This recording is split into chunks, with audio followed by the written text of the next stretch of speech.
¿Qué tal? Esta es nuestra tercera lección del curso básico de Río de Agua Viva. Y esta lección se llama Triunfantes. Nuestro versículo a memorizar dentro de esta tercera lección será la primera carta a los Corintios, capítulo 10, versículo 13, que dice: No les ha sobrevenido ninguna tentación que no sea humana, pero fiel es Dios, que no los dejará ser tentados más de lo que pueden resistir, sino que dará también, juntamente con la tentación, la salida para que puedas soportar. Un nuevo creyente en Jesucristo, recién nacido espiritualmente, le decía a su pastor: yo creo que no vale la pena ser creyente, no conviene ser creyente. ¿Por qué? Porque ahora tengo más dificultades que antes. O tal vez tenga las mismas, pero no me daba cuenta. Lo peor es que no sé cómo manejar esta situación. El pastor le respondió: sin conflictos no hay crecimiento. Y son ellos los que nos muestran si verdaderamente eres un creyente o no. Después de estudiar esta lección vamos a ser capaces, tú vas a ser capaz de entender las razones por las cuales un creyente, desde que nace, comienza a tener conflictos, y conflictos muy importantes y muy serios. Y esto tiene que destruir la idea falsa de que con Dios no tenemos problemas. Con Dios vamos a tener problemas. Y vamos a empezar a ser conscientes de muchos conflictos que antes tal vez teníamos, pero también vamos a empezar a enfrentar nuevos conflictos que antes no teníamos, y les voy a explicar por qué. ¿Cuáles son estos conflictos que enfrentamos y por qué? El primer enemigo que vamos a enfrentar una vez que nacemos espiritualmente está precisamente en nosotros. Somos nosotros mismos en esa vieja naturaleza. Somos nosotros mismos en todos los hábitos viejos, antiguos, pero sobre todo los hábitos pecaminosos que teníamos antes de conocer a Cristo. Cuando entregamos nuestra vida a Jesús, vamos a recibir, como les he explicado en las lecciones anteriores, nuestra nueva naturaleza.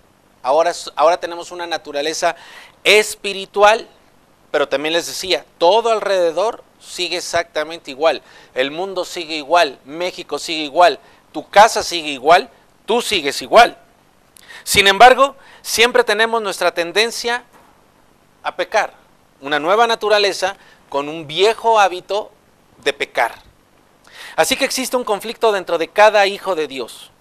Pablo habla de este conflicto en Gálatas, su carta a los Gálatas, capítulo 5, versículo 17. Dice este texto, y es muy importante que lo entendamos con toda claridad desde el principio. Dice: el deseo de la carne es contra el espíritu. Van en contra. Y el deseo del espíritu es contra la carne. Y estos se oponen entre sí para que no hagas lo que quieres. Quiero señalar que hay muchas enseñanzas erradas sobre este texto, porque a partir de esto que ustedes acaban de leer, se enseña que hay un pleito, hay una lucha entre el espíritu. Si ustedes se dan cuenta, dice espíritu con mayúscula, está escrito espíritu con mayúscula. Se está refiriendo al Espíritu Santo, al Espíritu de Dios, y la carne del ser humano. La enseñanza incorrecta dice que hay una pelea entre el Espíritu Santo y la carne, ¿sí? Que están luchando. Si esto fuera así, nosotros no tenemos ninguna esperanza, porque lo cierto es que la mayoría de las veces gana la naturaleza, o mejor dicho, no la naturaleza, sino la carne, los deseos carnales. Pero es una enseñanza incorrecta, falsa. Cuidado. Lo que dice ahí el texto es que el deseo de la carne de un nuevo creyente va en sentido contrario al del Espíritu, de Dios. Entonces el Espíritu Santo empieza a generar un deseo en nosotros, pero todavía está el deseo de la carne. No pelean, no hay posibilidad de batalla entre el Espíritu de Dios y la carne de una persona. Es aplastante la ventaja del Espíritu Santo. Lo que el texto está enseñando en la pluma de Pablo es que el Espíritu de Dios va en sentido contrario al deseo de la carne que nosotros hemos tenido durante toda nuestra vida. Van en sentido contrario, no que pelean, sino que van en sentido contrario. Como los dos sentidos de una avenida. Los autos nunca chocan entre sí, van en sentidos contrarios, sentidos opuestos. En este caso la carne representa la naturaleza, esa naturaleza pecaminosa, pero también el viejo hombre, esos viejos hábitos. Entonces, ¿qué es lo que sucede? Que ahora el Espíritu Santo nos empieza a mostrar cuál es el deseo de Dios, cuál es el deseo de la palabra de Dios. Como les decía en la clase anterior, no podemos seguir hablando de la misma manera, no podemos seguir pensando de la misma manera, y empieza ese conflicto interno que va en contra de todavía esos hábitos de la carne que están presentes ahí en nuestra vida.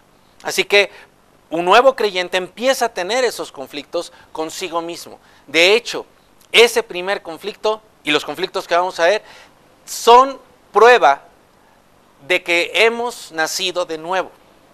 Una persona puede estar en una iglesia por años y nunca tener estos conflictos.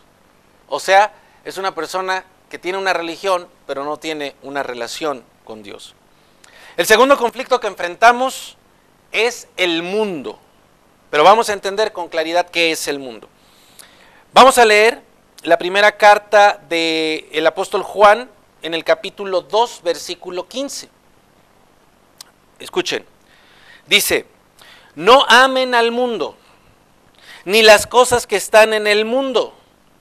Si alguno ama al mundo, el amor del Padre no está en él. ¿Se dan cuenta? Hay una imposibilidad. Ahorita les voy a explicar por qué. Versículo 16. Porque todo lo que hay en el mundo, los deseos de la carne, de los que hablábamos en el punto primero, los deseos de los ojos y la vanagloria de la vida, no provienen del Padre, sino del mundo. La palabra mundo no se está refiriendo al planeta. La palabra mundo en el original griego está refiriendo a los sistemas, habla de sistemas. Y particularmente habla de los sistemas mundiales. ¿Qué es un sistema mundial? Un sistema mundial es un sistema humano que surge del ser humano y donde el ser humano es el centro. O sea, es el originador y es el centro de ese sistema. Es el ser humano para el ser humano, ¿sí? Son sistemas de cosas en las sociedades mundiales que quieren ocupar el lugar de Dios en nuestras vidas. O sea, es la propuesta de sistemas mundiales en contra del sistema de Dios. Por eso las religiones, todas las religiones, son sistemas humanos. Y por eso es que Jesucristo, ni Dios, ni el Espíritu Santo, vinieron a establecer una religión, sino vinieron a restablecer la relación del ser humano con Dios. El mundo, dice acá Juan, es algo que no debemos amar. ¿Qué está queriendo decir Juan? Que no debemos entrar en una relación con el mundo, que no tengamos una relación íntima con los sistemas mundiales. Por eso dice ahí que si alguien tiene una relación con los sistemas mundiales, entonces la relación de Dios no está en él. No es posible tener una relación con los sistemas mundiales y tener una relación con Dios. No es posible. O tienes una relación con los sistemas mundiales o tienes una relación con Dios. Las dos no se puede. Es imposible que se tenga. Entonces, vivimos en un mundo lleno de sistemas propuestos por el ser humano. O te relacionas con ellos o te relacionas con Dios. Y ahí viene el conflicto, nuevamente. El conflicto que inicia cuando tú entregas tu vida a Cristo no solamente está contigo mismo, sino está ahora con todos los sistemas mundiales. ¿Es posible no relacionarse íntimamente con los sistemas mundiales en medio del mundo? Por supuesto que es posible, y lo vamos a ver en un momento más. El tercer conflicto que enfrentamos es con una realidad que muchos no quieren aceptar, pero que es parte de toda la creación. Y esto es el mundo espiritual y particularmente el mundo espiritual maligno, o sea, Satanás, el diablo. Pedro hace una advertencia muy importante en una de sus cartas. Dice en la primera carta de Pedro, capítulo 5, versículo 8, que vamos a leer. Dice, sean sobrios, o sea, estemos alertas y velen, porque su adversario, ¿se dan cuenta? Inmediatamente, el diablo es un adversario. Su adversario, el diablo, ¿sí? Esa palabra adversario quiere decir que va en contra de nosotros. Aunque tú no quieras tener un pleito con el diablo, si tú has creído en Jesucristo, Él tiene un pleito contigo. Así que no puedes evitar el pleito con el diablo, si eres un verdadero hijo de Dios. Él anda como león rugiente, anda alrededor buscando a quien devorar. El diablo es enemigo de toda persona que nace de nuevo, de todo hijo de Dios. Es un enemigo declarado, como lo dice Pablo en su segunda carta a los Corintios, versículo 14. Él siempre va a usar el arma, la única arma que tiene, que es el engaño. Y es el arma más poderosa que tiene. Va a engañarnos, incluso utilizando la palabra de Dios. Buscará que nos extraviemos, que no conozcamos a Jesucristo, y si ya lo conocimos, buscará que nunca conozcamos nuestro propósito. Ese camino de buenas obras que Él creó desde antes de la fundación del mundo. Y tratará de desanimarnos y de distraernos por todos los medios posibles. Es por eso que la Biblia nos enseña a estar siempre alertas en contra de sus acechanzas. Es muy interesante esto porque muchísimos creyentes que nacen de nuevo en su primera etapa dan testimonio de dos cosas. De cómo van dejando a un lado esas cosas, esas prácticas, esos hábitos que antes tenían. Como por ejemplo podría ser algún vicio. Frecuentar a algunos amigos, tener la costumbre, el vicio de tomar. Dan testimonio de cómo ya no se interesan en esas cosas. Pero también de pronto dan testimonio de cómo ahora se les presentan constantemente y por todos lados. Parecería que hay un complot contra ellos. Bueno, déjenme decirles, no es algo que parezca, es una realidad. Porque el diablo va a tratar de tropezarte en cuanto nazcas. Porque es más fácil acabar con un bebé que acabar con un guerrero fortalecido. Y eso es lo que el diablo quiere impedir, que tú crezcas y que seas un guerrero fortalecido en el poder del Espíritu Santo. Estos son los tres enemigos, los tres conflictos, tú mismo, los sistemas mundiales y la realidad espiritual maligna, Satanás y todos los demonios que están con él. Pero Dios no nos ha dejado sin defensa. ¿Se acuerdan? Él nos prometió guardar nuestra vida. Él ha puesto a nuestra disposición los recursos indicados para tener victoria, ser triunfantes en medio de todos los conflictos. Cuidado, por favor, pon mucha atención en esto. Dios jamás te va a prometer, jamás te ha prometido que no vayas a tener conflictos. Jamás ha prometido no tener guerras, batallas. No. Él jamás prometió a una persona que le entregue su vida a Él que lo iba a librar de todas las batallas. No. Él prometió darte victoria en medio de cada batalla, darte triunfo en medio de cada conflicto, pero de que enfrentamos el conflicto, de que tenemos que ir a la batalla, de esa, mi querido, no nos salvamos. Y hay una razón muy importante para eso. En primer lugar, Dios mora en nosotros. Cristo está en nosotros, ahora Cristo vive en mí, mora en nosotros, ¿y quién se le va a poner a Él? Y ahí ejercemos nuestra fe, colaboramos con Él. Fíjate cómo lo dice Juan en su primera carta en el capítulo 4, versículo 4. Hijitos, ustedes son de Dios y los han vencido, o sea, a los espíritus inmundos. Porque mayor es el que está en ustedes. Si tú entregaste tu vida a Jesucristo, ¿quién está en ti? Cristo. ¿Sí? Nada más. El que venció el poder de la muerte, el que venció a Satanás, el que lo aplastó, Él es más poderoso, Él es mayor que el que está en los sistemas mundiales, o sea, el diablo. Debemos nosotros reconocer que solos no podemos, El día que tú quieras enfrentar a ese león rugiente, olvídalo, te va a comer. Solo te va a devorar. Tenemos nosotros la seguridad de victoria porque Dios, Jesucristo, mora en nosotros y Él ha prometido darnos precisamente ese triunfo, esa victoria. Una de las formas en que nos las da es proveyendo siempre, como lo leímos en ese texto que vamos a memorizar en esta clase, siempre nos da una salida. Déjame leerlo nuevamente. Dice, no te ha sobrevenido ninguna tentación que no sea humana. Todas las personas creen que cuando viene una tentación, y la palabra tentación quiere decir incitación al mal, pero también quiere decir adversidad. O sea, cuando viene, por ejemplo, una enfermedad, eso es una adversidad, una situación adversa. Nadie la quiere. Una incitación al mal es cuando eres tentado en tus sentidos, en esa parte de tu carne. Las dos son tentación. ¿Sí? Tal vez una le encontramos cierto gozo, a la otra no tanto, ¿verdad? Pero las dos son tentación. Bueno, cuando vienen esas cosas a nosotros, nadie las quiere, pero ese conflicto no lo vamos a poder evitar. Cuando vienen esas situaciones, pensamos equivocadamente que somos los únicos que las han sufrido en el mundo. Y decimos, es que tú no sabes lo que me está pasando. Es que tú no sabes la prueba tan grande en la que Dios me está poniendo. Ninguna prueba, ninguna tentación es sobrehumana.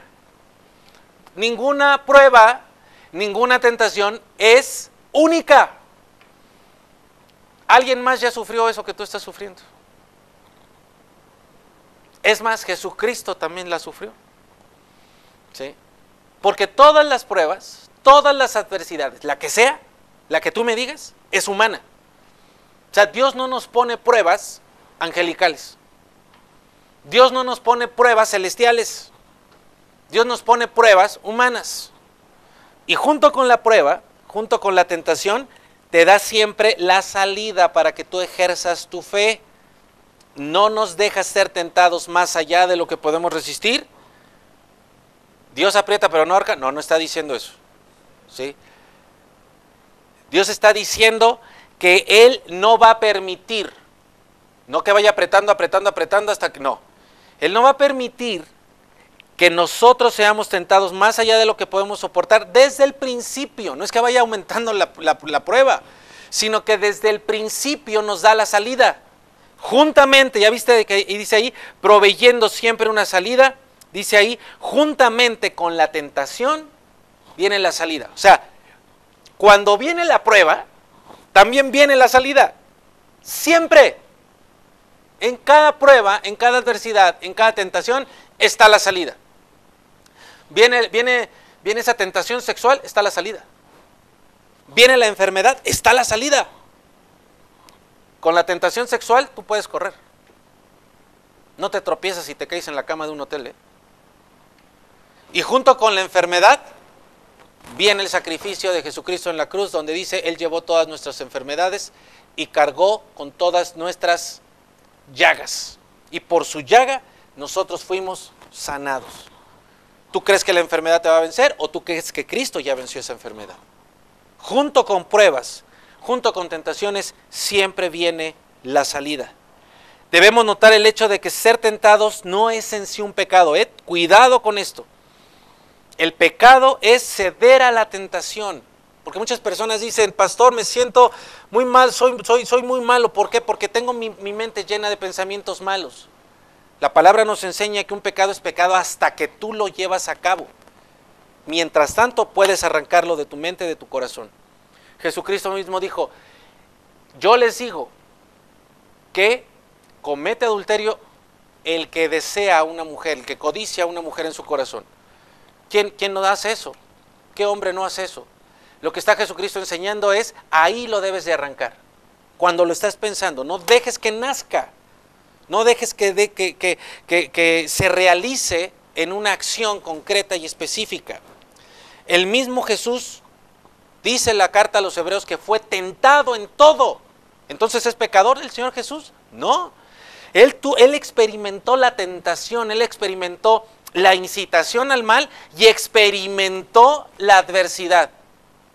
Pero él sabía que junto con la tentación viene la salida y siempre optó por la salida. Dios es fiel para guardarnos de tal modo que no caigamos en una tentación que no podamos aguantar. ¿Por qué? Porque viene la salida inmediatamente. Nuestra responsabilidad es confiar en esta palabra. Y cuando tú te sientas tentado, cuando tú estés en medio de una prueba, sabes ahora que viene la salida, la cual te va a permitir ser triunfante y tener victoria en medio de los conflictos. Por último, hay 3 herramientas poderosísimas que se nos han dado para precisamente vencer y ejercer nuestra fe, para crecer, para no quedarnos bebés, para no quedarnos chiquitos. 3 herramientas poderosas para vencer en medio de los conflictos. La primera, y tal vez esta sea la más importante porque es la base de una vida en Cristo, y esto es su palabra. Hay muchísimos textos en toda la Biblia que nos hablan de la importancia y de lo que la palabra es. Por tiempo, en esta clase solamente te voy a dar uno. Salmo 119, versículo 11. Todo el 119, el Salmo 119, tú debes de saber, es el salmo más largo de todos los salmos, de los 150 que hay. Todo el Salmo 119 está dedicado a la palabra de Dios. Uno de esos versículos dice: en mi corazón he guardado tus dichos, la voluntad del ser humano de atesorar la palabra para no pecar contra ti. La palabra, el que tú atesores la palabra en ti, el que tú la guardes en tu vida, te asegura no pecar contra Dios. Ojo, que tú nazcas de nuevo no te asegura no pecar contra Dios. Lo que te asegura no pecar contra Dios es que su palabra esté en tu vida. Esto significa que el autor de este salmo ha dejado que la palabra de Dios ocupe no solo un lugar especial, sino el lugar de su vida. Piensa en ella todo el tiempo, y la practica. La segunda herramienta poderosa es la oración. Mateo 26, capítulo 26, versículo 41, dice Jesús, hablando Jesús dice: velen, otra vez, velen, o sea, estemos alertas, así como los soldados en la guerra, con un ojo se dormían y con el otro estaban prestos a cualquier ataque, ¿verdad? Para que no entres en tentación. ¿Cómo vamos nosotros a evitar esas pruebas? Estando en una constante alerta, y la oración nos ayuda a estar en alerta. Yo te invito a que a partir de hoy empieces a practicar la oración. Te vas a dar cuenta del poder tan grande que tiene la oración. ¿Qué es la oración? Hablarle a Dios. Cuando tú te enfocas en Dios y le hablas a Él, te empiezas a comunicar con Él, todo ese poder de los pensamientos malignos de tu vieja naturaleza se van alejando. No pueden estar ahí. El espíritu, dice, a la verdad está dispuesto, ¿verdad? Pero la carne es débil. ¿Cómo fortalecemos nuestra carne? Orando. Y la tercera, la confesión. Pero la confesión de tu boca, que hay una línea directa con tu corazón, tiene que provenir de su palabra, tiene que provenir de tu relación a través de la oración. Si no, vamos a caer en confesiones de fe por la fe misma, de confesiones positivas, y eso no lo enseña en la palabra. Fíjate lo que dice primera carta de Juan, capítulo 1, versículo 9. Dice: si confesamos nuestros pecados, Él es fiel y justo para perdonar nuestros pecados y limpiarnos de toda maldad. ¿Qué debemos de confesar? Nuestros pecados. Pero Él ya me perdonó todo, sí, pero el diablo va a venir a atacarte, te va a venir a engañar. Y como tú vas a seguir pecando, te va a decir: ves, tú no eres un hijo de Dios. Y después vas a estar creciendo y vas a estar en este curso y vas a estar en otro. Y te va a decir: ay, sí, muy santito, pero sigues pecando. Ajá.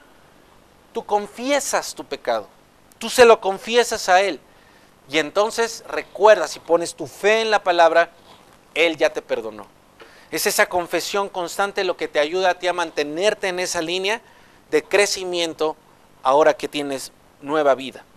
Los hijos de Dios debemos confesar los pecados a nuestro Padre, ojo, inmediatamente cuando los cometes.